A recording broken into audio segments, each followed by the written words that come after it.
The massive ships appeared in Earth's sky on a Tuesday morning. They came without warning, blocking out the sun over New York, London, Tokyo, and 12 other major cities. The vessels were enormous, each one the size of a small country, their dark metal hulls covered in strange symbols that seemed to glow with their own light. People stopped in the streets, pointing up at the alien craft. Cars crashed, as drivers forgot to watch the road. Children cried, while their parents pulled them close. Within minutes, every news channel on Earth was broadcasting the same shocking images. Humanity was no longer alone in the universe. The aliens did not wait long to make contact.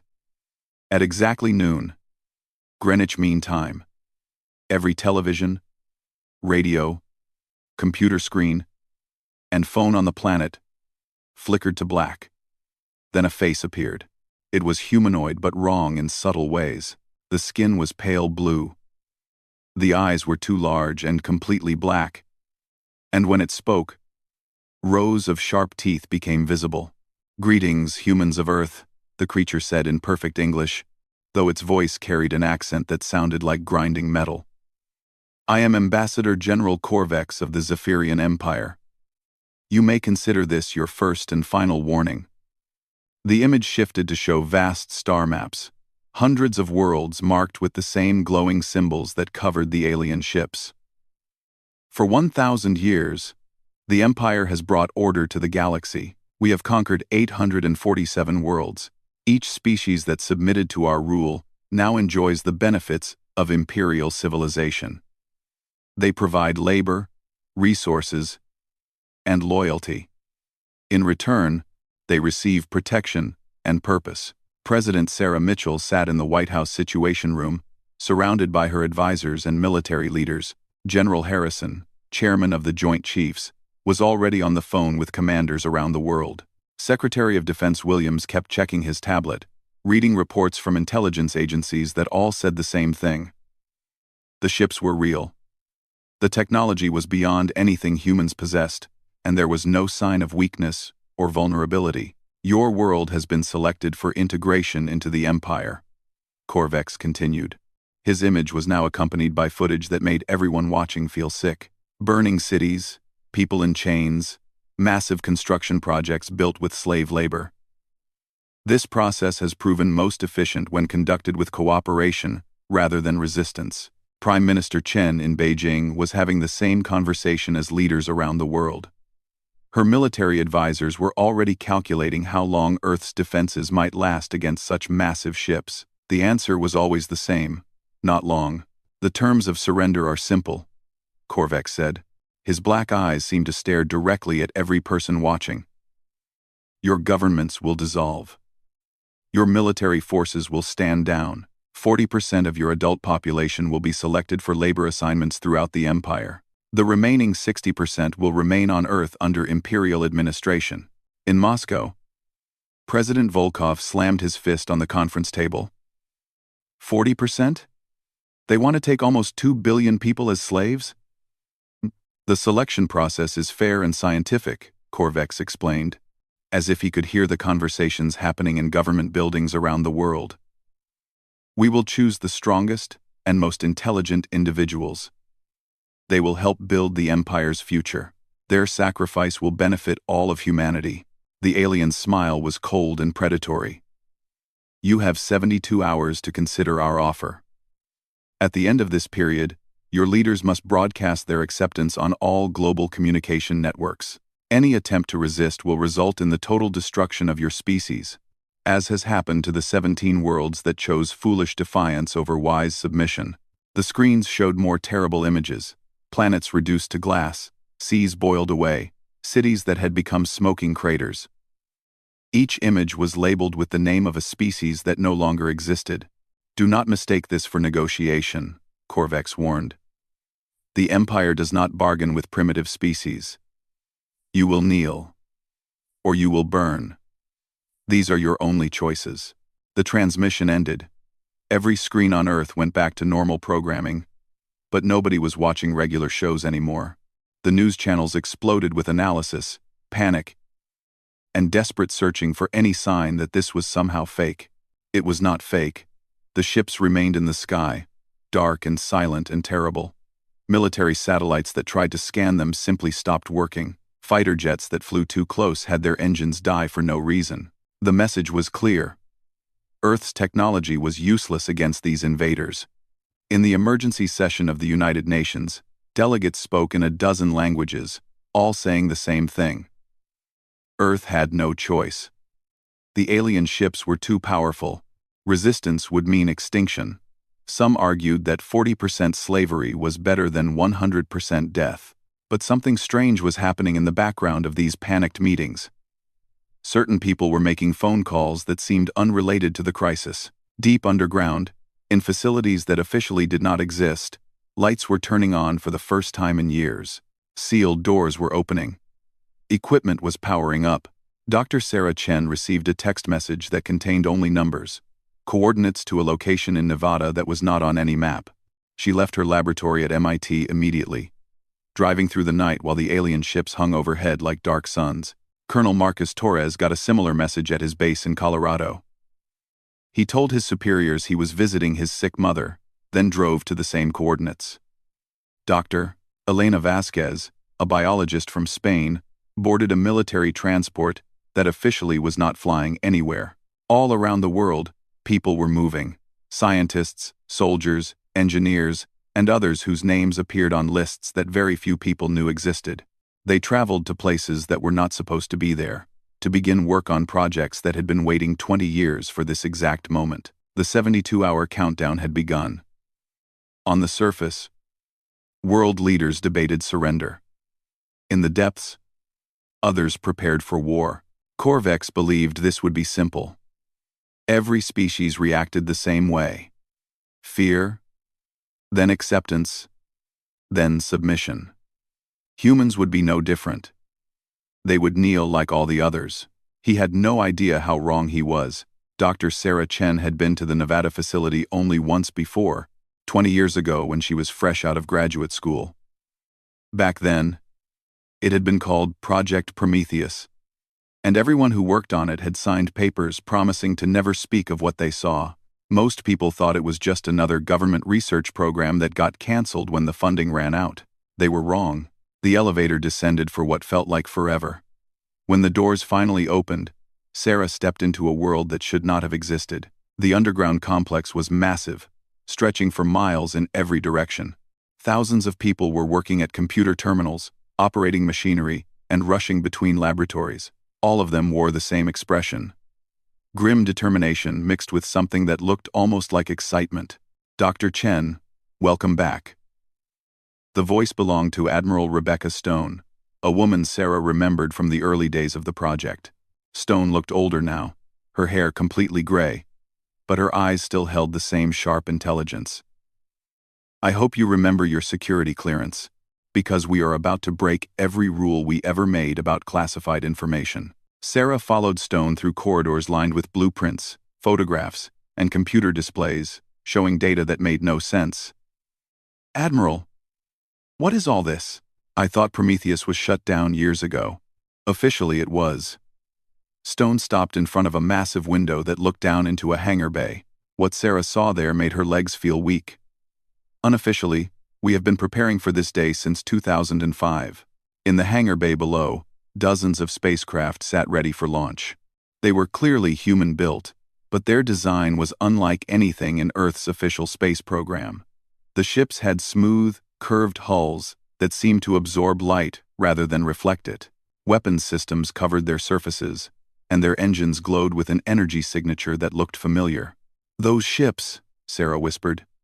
They are using Zephyrian technology, reverse-engineered from the scout probes that crashed on Earth 20 years ago, Stone confirmed. What the media called unusual meteors were actually advanced reconnaissance vehicles. 3 of them malfunctioned and fell into our hands. We have been studying them ever since. Dr. Elena Vasquez joined them at the window. Sarah recognized her from scientific conferences, but she had never known that Elena was part of this project. Sarah, good to see you again. I hope you brought your bioweapons expertise, because we are going to need it. Bioweapons? Sarah felt confused and frightened. Admiral, What exactly have you people been doing down here? Stone led them to a briefing room where wall screens showed star charts, technical diagrams, and surveillance footage of Zephyrian worlds. Prometheus never ended, Dr. Chen. It evolved. For 20 years, we have been preparing for the day when the Empire would come for Earth. We studied their technology, learned their language, and discovered their weaknesses. Colonel Marcus Torres was already in the briefing room, along with 50 other people Sarah did not recognize. All of them looked like soldiers, scientists, or engineers. All of them looked like they had been waiting for this moment their entire lives. The Zephyrian Empire has ruled through fear and overwhelming force for 1,000 years. Stone began her presentation.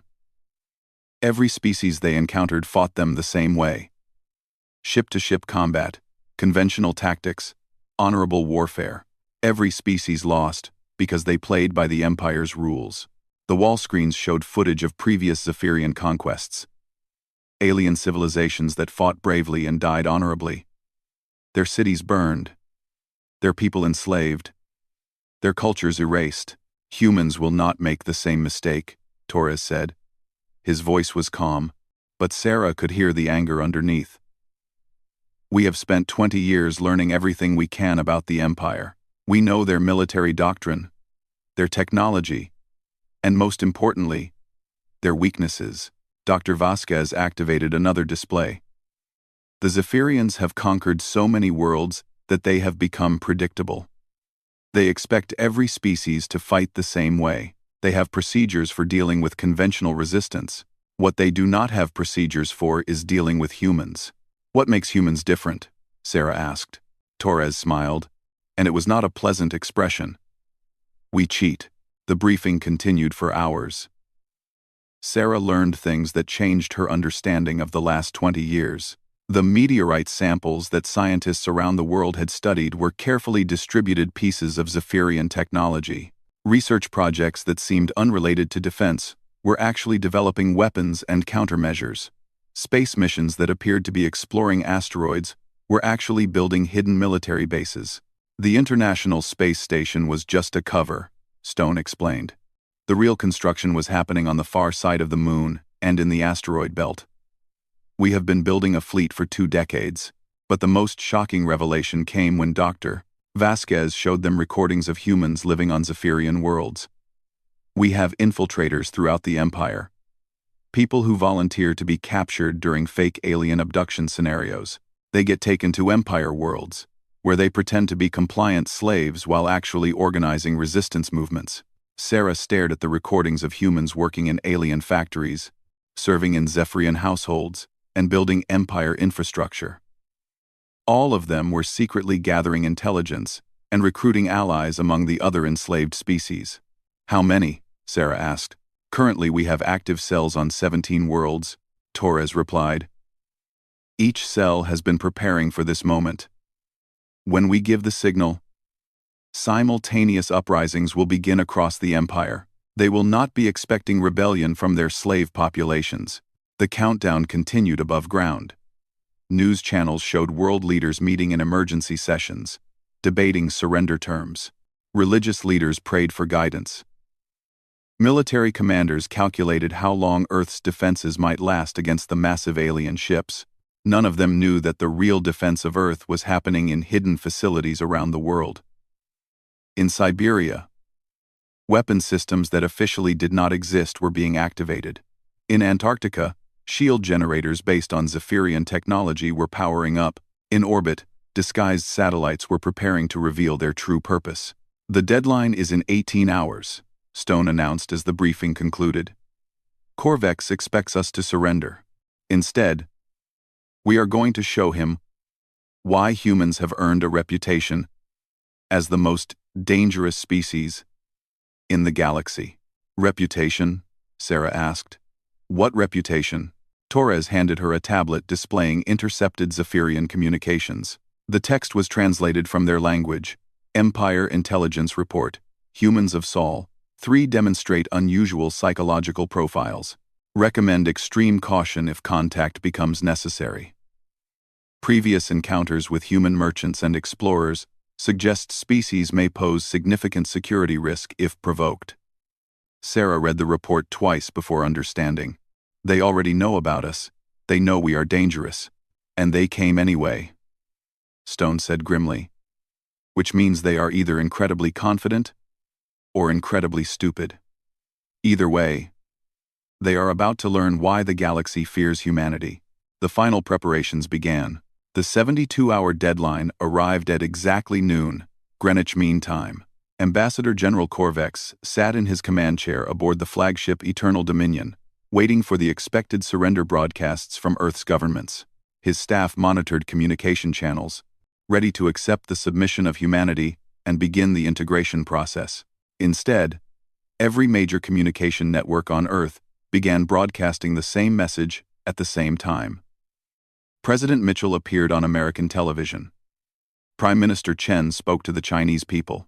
Leaders from every nation on Earth stood before their populations and spoke in their own languages, but the message was identical.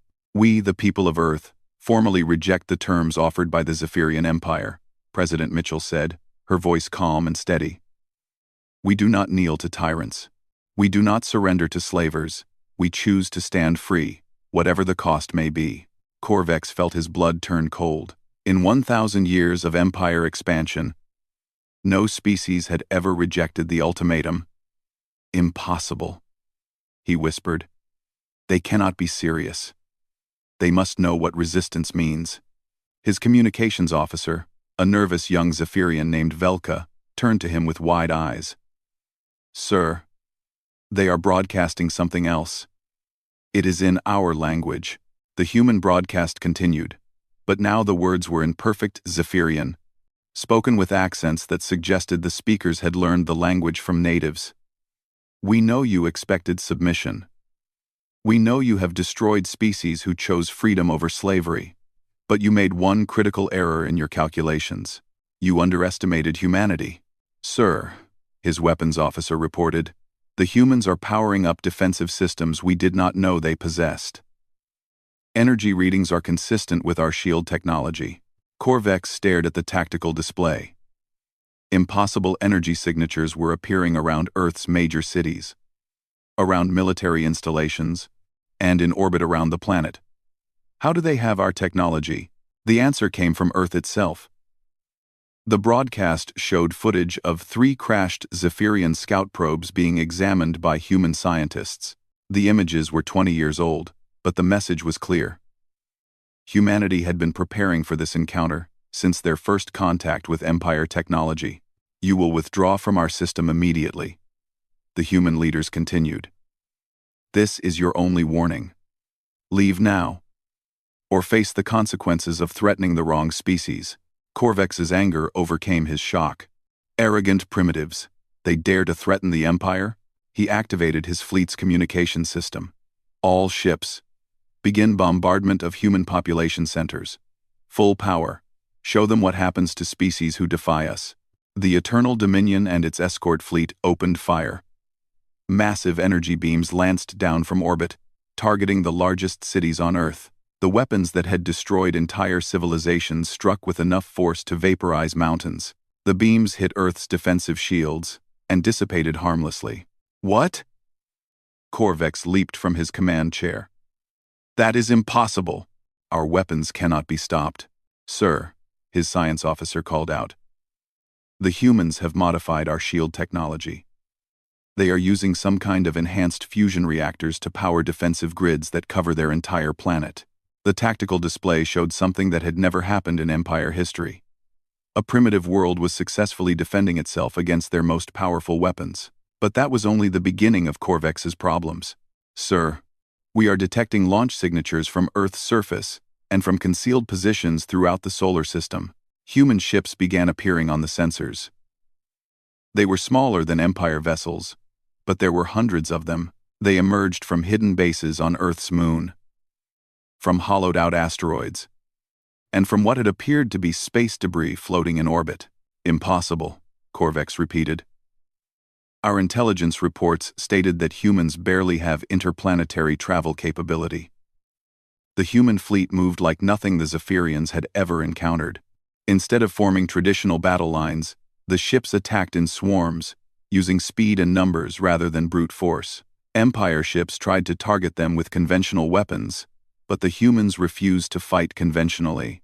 Captain Elena Vasquez commanded the human vessel Prometheus, one of 50 ships attacking Corvex's flagship. Her ship was tiny compared to the Eternal Dominion, but she had advantages the Zephyrians could not comprehend. All ships, implement Chaos Protocol, she ordered. Remember, they expect us to fight fair. Disappoint them. The human ships began using tactics that horrified the Empire commanders. They flew directly into debris fields, using the wreckage of their own destroyed vessels as cover. They rammed Empire ships, their crews dying in nuclear fireballs that crippled much larger vessels. They used their ships as weapons, turning every battle into a desperate struggle where victory meant accepting massive losses. "This is barbaric," Corvex's tactical officer reported. "They are using suicide attacks. No civilized species fights this way, sir. They are targeting our engine systems specifically. They seem to know exactly where our weak points are located." The truth was worse than the Zephyrians imagined. Every human ship was commanded by someone who had spent 20 years studying captured Empire technology. They knew which systems were vulnerable, which weapons were most effective, and how to exploit weaknesses that the Empire had never bothered to fix, because no enemy had ever discovered them. On Earth's surface, the ground war was beginning. Empire troop transports descended through the planet's atmosphere, carrying the shock troops that had conquered hundreds of worlds. These were not Zephyrians, but slaves from other species who had been genetically enhanced and mentally conditioned to serve as the Empire's frontline soldiers. They expected the same kind of resistance they always faced: organized military units using conventional tactics and standard weapons.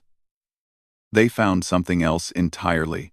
The transport ships landed in what appeared to be empty fields and abandoned cities. The Empire soldiers deployed according to standard procedures, establishing perimeters and advancing toward human population centers. Then, the ground exploded beneath their feet. Dr. Sarah Chen watched the battle from a command bunker buried 300 feet below Nevada. The screens showed Empire soldiers stumbling through minefields that had been perfectly concealed, falling into traps that used their own enhanced strength against them, and being attacked by weapons that specifically targeted their genetic modifications. "The bioweapons are working perfectly," she reported to Admiral Stone.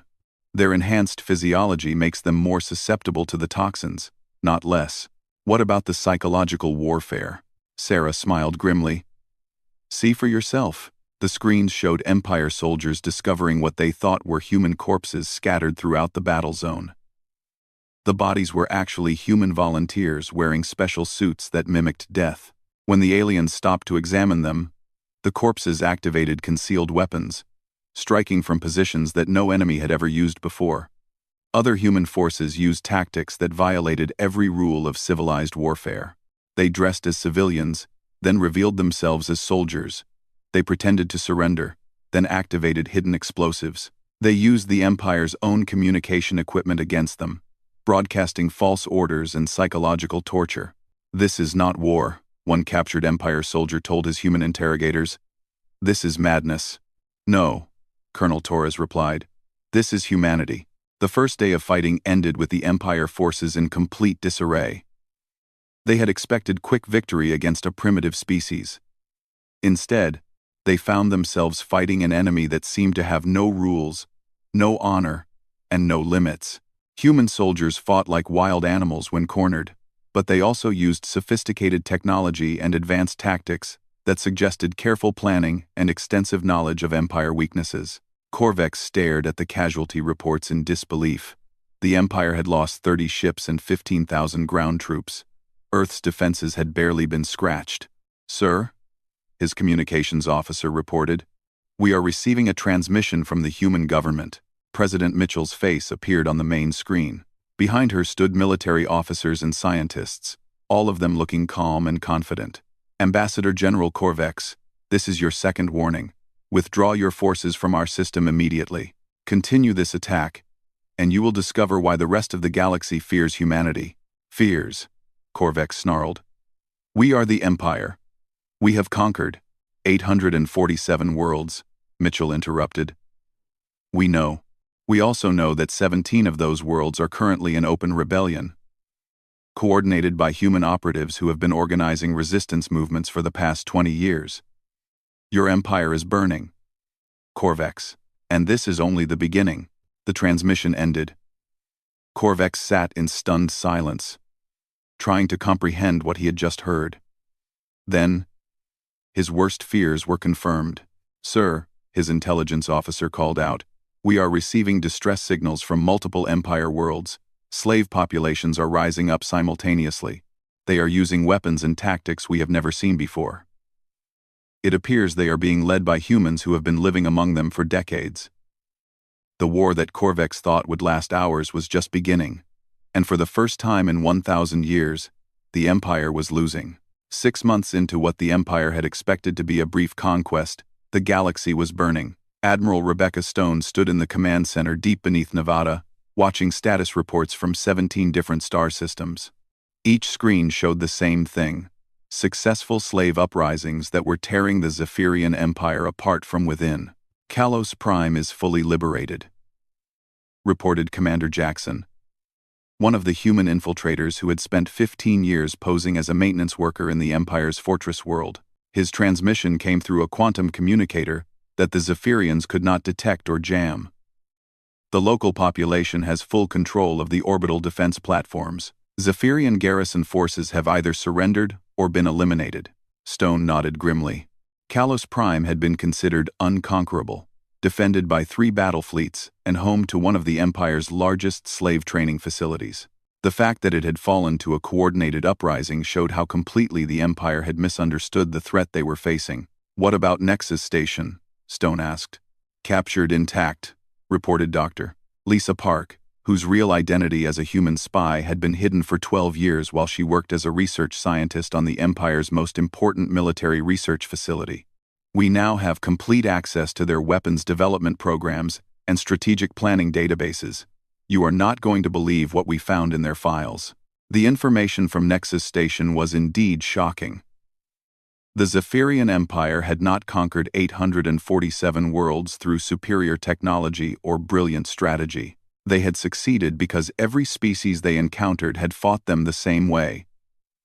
Honorably, predictably, and according to the rules of civilized warfare. Look at this. Dr. Park's data showed battle analyses from hundreds of Imperial conquests. Every species formed defensive lines. Every species tried to protect their civilians.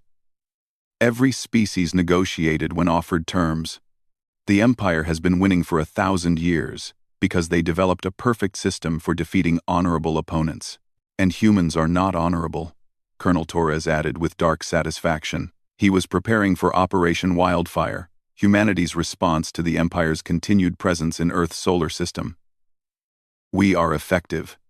The proof of Torres's statement was visible throughout the galaxy. On Zirion, human operative Maria Santos had spent 8 years working as a cook in the Imperial Governor's mansion. When the uprising began, she poisoned the entire command staff during a celebration dinner, then used the Governor's own communication system to broadcast surrender orders to the planet's defense fleet. On Altair 7, former Marine James Wright had pretended to be a broken slave for 6 years, while secretly training other enslaved species in guerrilla warfare tactics. His rebellion began with simultaneously destroying every piece of Empire communication equipment on the planet, leaving the garrison completely isolated and unable to call for help. The pattern was the same on every world. Humans had infiltrated the most secure facilities, gained the trust of their captors, and then struck at exactly the right moment to cause maximum damage. But they had not worked alone. On each world, they had recruited allies from among the enslaved populations, teaching them skills the Empire never imagined they would possess. The Altairans are particularly effective with explosive devices, reported Wright during a status update. It turns out that a species evolved for mining has a natural talent for demolitions. Who would have thought? The Empire's responses were as predictable as their conquest methods had been. Emperor Krell recalled fleets from frontier territories to deal with the uprisings, leaving the Empire's borders vulnerable. He ordered mass executions on worlds that had not yet rebelled, which only encouraged more rebellions. Most importantly, he divided his forces, trying to fight on dozens of fronts simultaneously. Krell is making every mistake we hoped he would, Stone observed. He is trying to use Imperial doctrine to solve a problem that Imperial doctrine cannot handle. The opportunity for humanity's first major offensive came when the Empire recalled the Third Fleet from Earth's system to deal with the uprising on Proxima Colony. For the first time since the war began, Earth faced only 2 Imperial battle groups instead of 5. All right, people. General Patricia Nakamura addressed the commanders of Earth's hidden fleet. It is time to take the fight to them. Operation Wildfire is a go. Nakamura had been waiting her entire career for this moment. The daughter of Japanese-American immigrants, she had joined the military after learning that her great-grandfather had died in an internment camp during World War II. The idea of any species being enslaved by alien tyrants filled her with a rage that had motivated 20 years of preparation. Our target is Kalos Prime, she announced. It may be liberated, but the Empire is sending reinforcements to retake it. We are going to make sure those reinforcements never arrive. The human fleet that departed Earth looked nothing like the ships that had defended the planet 6 months earlier. These were larger vessels, built in orbital shipyards that had been constructed during the war using captured Zephyrian technology and resources from the asteroid belt. More importantly, they were crewed by humans who had learned to think like the Empire's enemies rather than its victims. Remember, Nakamura told her ship commanders, we are not trying to defeat them in fair combat. We are trying to hurt them so badly that they can never threaten anyone again. The Imperial reinforcement fleet heading for Kalos Prime consisted of 12 heavy cruisers and 3 dreadnoughts. It was a force capable of conquering most star systems single-handedly. The Empire commanders expected to arrive at Kalos Prime, suppress the rebellion, and restore order within days. They found 30 human ships waiting for them.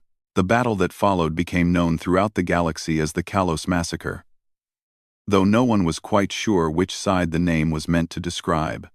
The Imperial fleet opened fire at maximum range, expecting the smaller human ships to either flee or attempt conventional defensive tactics. Instead, the human fleet charged directly at them. This is suicide. Admiral Zefak, commanding the Imperial reinforcements, watched in horror as human ships accelerated to ramming speed. Their crews apparently willing to die in order to damage his vessels. They have lost their minds. But the human attacks were not random suicide runs. Each ship targeted specific systems on the Imperial vessels, using intelligence gained from 20 years of studying captured technology. They struck at shield generators, weapon control systems, and engine assemblies. When human ships were destroyed, their wreckage became weapons, creating debris fields that interfered with Imperial targeting systems. Most terrifying of all, some of the human ships did not die when they were destroyed. Hidden inside their hulls were smaller craft that emerged from the wreckage like parasites, continuing the attack even after the host vessel was gone. They planned for their own ships to be destroyed. Admiral Zefak reported to his superiors. They are using our weapons against us by turning their losses into advantages. The battle lasted 18 hours. When it ended, the Imperial reinforcement fleet had ceased to exist. All 15 ships had been destroyed or captured.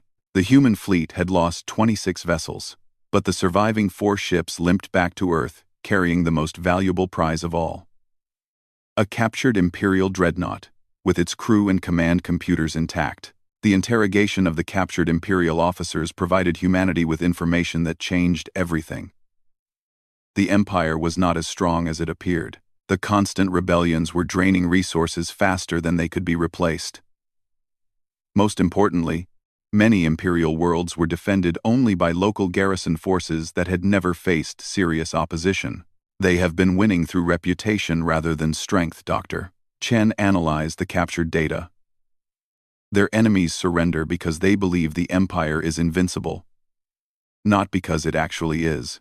Then we need to change that reputation, Stone decided. It is time to show the galaxy what happens when humans get angry. The next phase of Operation Wildfire began with simultaneous human attacks on Imperial infrastructure throughout the galaxy. Human teams that had spent years infiltrating key facilities struck at the same moment. destroying communication networks, supply depots, and administrative centers. But the most important target was symbolic. The Imperial shipyard at Vega, where the Empire's most powerful vessels were constructed, had never been attacked in 500 years of operation. Its defenses were considered impregnable. Colonel Torres led the assault personally, commanding a fleet of converted civilian ships that the Empire's censors dismissed as harmless cargo vessels. When the cargo ships opened fire with hidden weapons and deployed assault troops directly onto the shipyard's docking bays, the Imperial defenders found themselves fighting an enemy that had appeared from nowhere. "This is impossible," the shipyard's commander broadcast desperately. "How did they get past our defenses?" "How? They did not get past them," Torres replied, speaking in perfect Zephyrian through the facility's own communication system. "We have been inside your defenses for 3 years, waiting for this moment." The Vega shipyard burned for 6 days. When the fires finally died, the Empire had lost its primary construction facility, and with it, any hope of quickly replacing the ships they were losing to human attacks and slave rebellions. Emperor Krell sat in his throne room on the Imperial capital world, staring at reports that seemed impossible to believe. Half of his empire was in open rebellion. His fleets were being destroyed by an enemy that fought without honor or restraint. His most secure facilities were being sabotaged by infiltrators who had been planning their attacks for decades. "How?" he demanded of his advisors. "How did we fail to detect this threat?" "Your Majesty," his intelligence chief replied nervously. "Our analysis suggests that the humans have been preparing for this war since our first contact with their world. They have been planning this longer than some of our officers have been alive." Krell felt something he had never experienced before. Fear.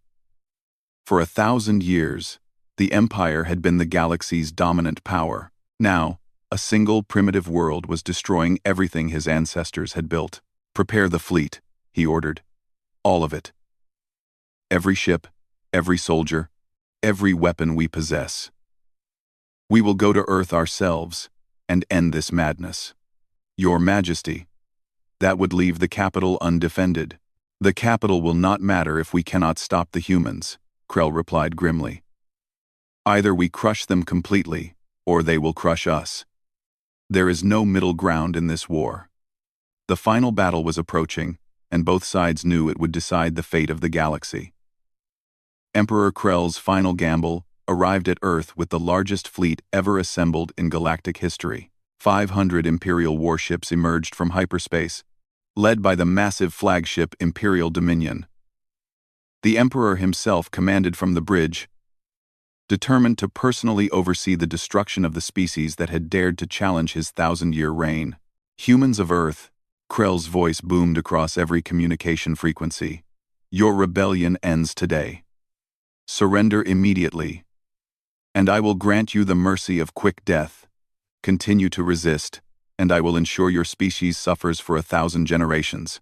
The response came not from Earth's government, but from Admiral Torres, whose flagship Indomitable had been built from the wreckage of captured Imperial vessels. "Emperor Krell, this is Admiral Marcus Torres of the Terran Liberation Fleet. Your offer is rejected. Earth does not kneel to tyrants." "Terran Liberation Fleet?" Krell laughed coldly. "You cannot have more than a few dozen ships. I have brought the combined might of the Empire to crush you." "You brought exactly what we wanted you to bring," Torres replied. "Every ship you have, concentrated in one place, far from the worlds you are trying to control. Thank you for making this easier." Krell felt a chill of unease. The human's confidence was disturbing. "All ships, begin the attack. Destroy everything." The Imperial fleet opened fire. But something was wrong. Earth's defensive shields had been upgraded again, now drawing power from sources that Imperial sensors could not identify. The planet's surface was protected by an energy barrier so powerful that it made the Imperial bombardment appear weak. "Sir," Krell's tactical officer reported, "the human ships are not where our sensors indicated. They were using false readings to disguise their positions." The truth was worse than sensor confusion. The human fleet was 3 times larger than Imperial intelligence had estimated, and it was emerging from positions throughout the solar system. Ships appeared from behind moons, from within asteroid fields, and from what had looked like empty space. Each vessel bore the scars of previous battles, but they had been repaired and upgraded with captured Imperial technology. Impossible, Krell whispered. How did they build so many ships so quickly?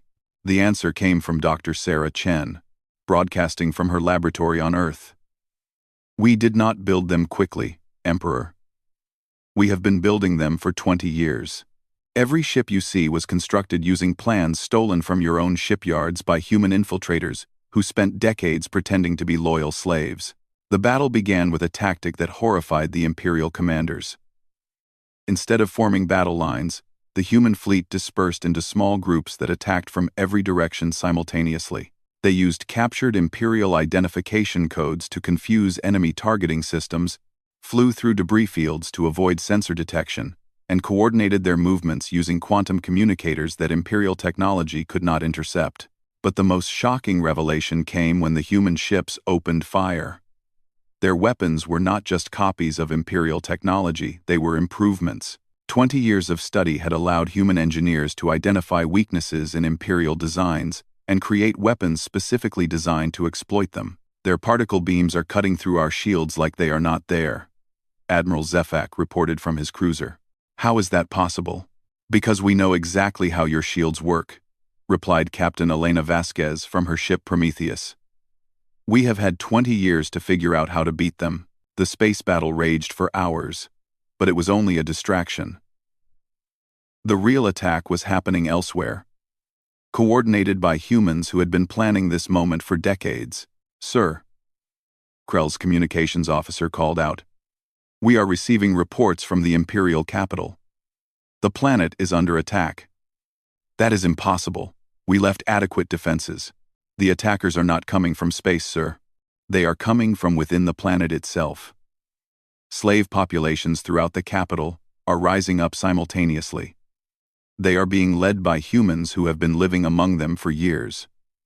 General Patricia Nakamura had been on the Imperial capital for 8 years, disguised as a diplomatic prisoner in the Emperor's own palace. Her mission had been to study Imperial defenses and identify weaknesses that could be exploited when the time came for liberation. That time had arrived. All cells, execute Phoenix Protocol. She transmitted to resistance leaders throughout the capital city. The Emperor is not here to protect his throne. Let us show him what happens to empty symbols of tyranny. The Imperial capital had never experienced rebellion. For 1,000 years, it had been the safest place in the galaxy, protected by fleets, orbital defense platforms, and the absolute loyalty of its inhabitants. The idea that slaves would dare attack the Emperor's own world was unthinkable, but humans had been thinking the unthinkable for 20 years. The uprising began when Dr. Park, still posing as a research scientist, activated a computer virus that shut down the planet's communication networks. Simultaneously, human operatives who had infiltrated the Imperial Guard turned their weapons on their supposed comrades. Within minutes, the capital's defenses were in chaos. The Imperial Palace is under attack, reported Commander Santos, who had spent 6 years as a servant in the Emperor's kitchen. I have control of the main power systems. The throne room is undefended, but the palace was not the primary target. While Imperial forces struggled to defend symbolic buildings, human-led slave forces were attacking the real centers of power. The military command centers, the slave processing facilities, and most importantly, the Imperial archives. This is Dr. Chen, Sarah transmitted from the archives, where she had been working as a captured scientist for 4 years. I have complete access to Imperial record systems. We now have the locations and defensive capabilities of every Imperial installation in the galaxy. The information from the Imperial archives changed everything. The Empire had maintained its control through careful record-keeping, tracking the weaknesses and resources of every conquered world. Now that information belonged to humanity, and through them, to every enslaved species in the galaxy. Broadcast everything, Admiral Stone ordered from her command center on Earth. Every enslaved world needs to know exactly how to defeat their oppressors. The liberation of the Imperial capital took 12 hours. When the fighting ended, The thousand-year symbol of galactic tyranny lay in ruins. The Emperor's palace was burning, its throne room destroyed by explosives planted by someone who had served his meals for years. The slave processing centers had been converted into liberation headquarters. Most importantly, every enslaved being on the planet was free for the first time in their lives. Emperor Krell. Torres transmitted to the Imperial flagship. Your capital has fallen. Your empire is collapsing. Surrender now, and we will allow you and your people to live. Never. Krell's voice shook with rage and desperation. I would rather die than kneel to primitives. Then you will die, Torres replied simply. But your people do not have to die with you. The final phase of the battle began with something the galaxy had never seen: mass defection from Imperial ranks. Ship after ship in Krell's fleet broadcast surrender messages, their crews no longer willing to die for an empire that had already lost. The Emperor's own species, the Zephyrians, had grown tired of 1,000 years of constant warfare and the responsibility of oppressing countless other species. Your Majesty. Admiral Zefak approached Krell's command chair. Our fleet is disintegrating. Half our ships have surrendered. The others are requesting permission to withdraw. Traitors, Krell snarled. All of them traitors. No, Your Majesty. They are tired. We all are. This war cannot be won. Krell drew his ceremonial weapon, a blade that had been carried by 50 generations of emperors. Then I will win it myself. The Imperial Dominion, now isolated and alone, made one final attack run toward Earth. Krell planned to crash his flagship into the planet's surface, taking as many humans with him as possible. It was a desperate act of spite that would accomplish nothing except the destruction of his own life. He never made it to Earth. Admiral Torres, in a decision that would be remembered for centuries, ordered his own flagship to intercept the Emperor's vessel. The two ships collided in space between Earth and its moon, their hulls fusing together in a nuclear fireball that could be seen from the planet's surface. In the final moments before impact, Torres transmitted his last message. This is for everyone who died in chains. This is for everyone who will now live free. The explosion that destroyed both flagships marked the end of the Zephyrian Empire's 1,000-year reign. With their emperor dead and their capital liberated, the remaining Imperial forces throughout the galaxy simply collapsed. Garrison troops surrendered to local populations. Fleet commanders negotiated individual peace treaties. The massive bureaucracy that had administered countless enslaved worlds simply ceased to function. Ambassador General Corvex, who had started this war with an ultimatum to Earth, found himself standing in a prison cell on his own flagship, now under human control. Dr. Sarah Chen came to visit him, carrying a tablet displaying reports from around the galaxy. Why? Corvex asked her. You could have submitted. Your species could have survived as part of the Empire. Why did you choose this madness? Chen looked at him with something that might have been pity. You asked us to kneel. But humans have a saying.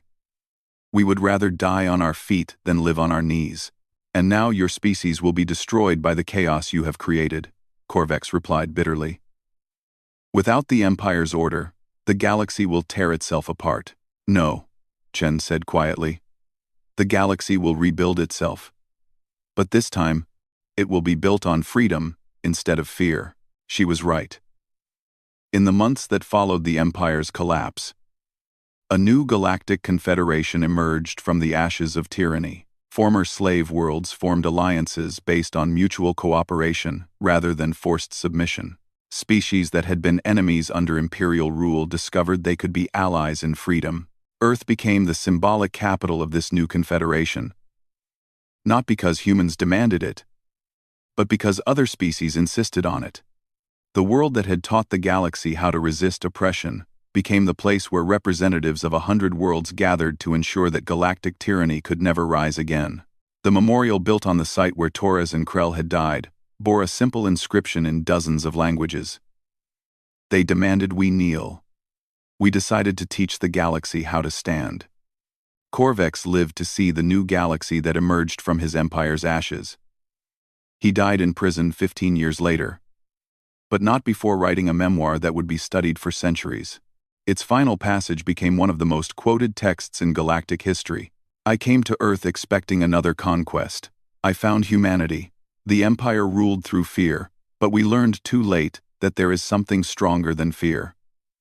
The refusal to accept injustice. Humans did not defeat us with superior weapons or brilliant strategy. They defeated us by being willing to die rather than live as slaves. And in doing so, they taught the galaxy that freedom was possible. We thought we were conquering barbarians. Instead, we awakened teachers. The age of empire was over. The age of freedom had begun. And it all started with a simple message from a small blue world. We decline your offer.